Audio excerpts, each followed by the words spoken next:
नमस्कार मैत्रिणींनो, तर महाराष्ट्रातील तमाम माता भगिनींसाठी एक आनंदाची बातमी आलेली आहे। तर ती काय आहे हे आज आपण आपल्या व्हिडिओच्या माध्यमातून जाणून घेणार आहोत। तर आज आहे हरतालिका आणि हरतालिकेच्या शुभ मुहूर्तावर सर्व महिलांच्या खात्यावरती ही रक्कम आजपासून जमा केली जाणार आहे। तर यामध्ये अनेक बदल देखील केलेले आहे की ही रक्कम जे आपण 1,500 रुपये महिन्याला घेत होतो तर ती आता वाढवून ती किती होणार आहे याची माहिती आज आपण आपल्या व्हिडिओच्या माध्यमातून घेणार आहोत। तर त्याची देखील या ठिकाणी नोंद केली गेलेली आहे। तर मैत्रिणींनो, महिलांना पुन्हा पैशाची संधी। एक मुद्दा असा भी आहे की महिलांना 3,000 मिळणार नाही। तर त्या कोणत्या महिला आहे की ज्या महिलांना 3,000 रुपये मिळणार नाही? तर त्या यापूर्वी ज्या महिलांच्या घरी चाकी होती आणि ज्या महिलांच्या खात्यावरती पैसे होते तर त्या महिलांना या योजनेपासून वंचित ठेवण्यात आलेलं होतं। परंतु आता यामध्ये सुद्धा मुख्यमंत्री एकनाथ शिंदे यांनी काही बदल करून सर्व महिला A to Z महिला यामध्ये पात्र केल्या गेलेल्या आहेत। त्याचबरोबर जी काही माहिती आहे ती माहिती ऐकण्यापूर्वी जर तुम्ही चॅनलवर नवीन असाल तर नक्कीच आपल्या चॅनलला सबस्क्राईब करा आणि व्हिडिओला लाईक करा। तर मैत्रिणींनो, आतापर्यंत आपण 1,500 रुपये एकत आलेलो होतो, पण आता याच मध्ये वाढ करण्यात आलेली आहे आणि ती म्हणजे हा हप्ता 1,500 ऐवजी 2,500 रुपये इतका दिला जाणार आहे अशी मुख्यमंत्री यांनी सांगितलेलं आहे। त्याचबरोबर ही योजना कायम राहणार का? तर खूप साऱ्या महिलांचा हा प्रश्न आहे की ही योजना कायम राहणार का, किंवा 3 महिने चालणार, 2 महिने चालणार? तर असं काही पण नाहीये, ही योजना कायमस्वरूपी आहे।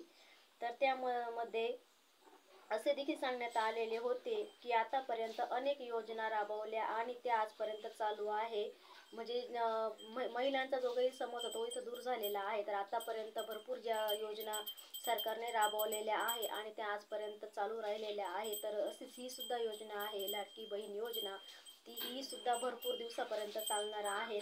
तर त्यामध्ये आणि यामुळे असं दिसून येत आहे की सरकार कुठंतरी सकारात्मक दिशेने चाललेलं आहे आणि यामध्ये कोणतीही बहीण वंचित राहणार नाही असे सुद्धा सांगण्यात आलेले होते। आणि आता लाडकी बहीण योजनेसाठी मुंबईमध्ये 13 लाख अर्ज हे मंजूर केलेले आहे आणि त्यात आणि यामध्ये एक गैरप्रकार सुद्धा उघडकीस आलेला आहे की ज्या महिलांना म्हणजे ज्या महिलांच्या खात्यावरती पैसे होते, गाडी होती, तर त्या महिलेने सुद्धा म्हणजे अर्ज भरलेले होते। तर या महिलांचे अर्ज आता कडेकोटपणे तपासण्यात आलेले होते। त्यामुळे ज्या महिलांना खरंच गरज होती ना त्या महिलेच्यापासून वंचित राहत होते आणि ज्या महिलांना गरज नव्हती तर त्याच महिलांना इथं ही जी योजना आहे त्याचा लाभ होत होता। परंतु हे आता कडक कारवाई करून या महिलांना, ज्या महिला आता वंचित आहे तर त्याच महिलांना याचा लाभ दिला जाणार आहे। तर त्यामुळे पुन्हा एकदा महिलांना या योजनेची संधी मिळणार आहे। तर यामध्ये जवळपास पहिल्या टप्प्यामध्ये 5,59,120 अर्ज हे मंजूर केले गेलेले आहे आणि त्यासाठी त्या महिला सुद्धा पात्र झालेल्या आहे। तर दुसऱ्या टप्प्यामध्ये 7,37,422 अर्ज हे पात्र करण्यात आलेले आहे। तर या योजनेला तर हे अर्ज जे पात्र केलेले आहेत तर हे अर्ज फक्त आपण जे म्हणतो ना 3 महिन्याची मुदत होती, जून, जुलै आणि ऑगस्ट, तर 3 महिन्याचे एवढे अर्ज हे पात्र केले गेलेले आहे। परंतु आता पुन्हा 1 महिना सरकारने मुदतवाढ केलेली आहे, कारण पहिल्या पण याच्यामध्ये बहुतेक महिलांना पैसे मिळालेले नाही पहिल्या हप्त्यामध्ये। तर त्यांची ज्या त्रुटी होत्या त्या आता दूर करून पुन्हा 1 महिना त्यांना डबल फॉर्म, ज्यांचे फॉर्म रिजेक्ट झालेले आहे तर त्यांना डबल फॉर्म भरण्याची संधी दिलेली आहे, म्हणजेच 1 महिना मुदतवाढ केलेली आहे। तर या 1 महिना मुदतवाढ केल्यानंतर या महिलांना भरपूर मोठा फायदा झालेला आहे आणि अजून सुद्धा अर्ज हे पात्र होऊ शकतात।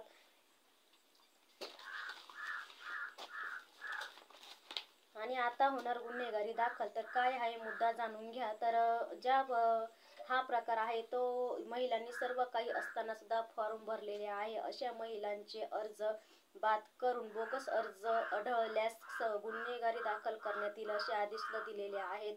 आणि या प्रकारामुळे ज्या खरंच महिला गरजू होत्या तर त्या महिलांना वंचित राहण्याची वेळ आलेली आहे। तर यामुळे सरकार आता सखोल तपासणी करून आणि ज्या खरंच गरजूवंत महिला आहे त्या महिलांना या संधीचा लाभ होणार आहे।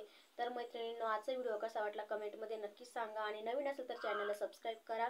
पुन्हा भेटू असेच एका नवीन व्हिडिओ सोबत, तोपर्यंत सर्वांना बाय बाय।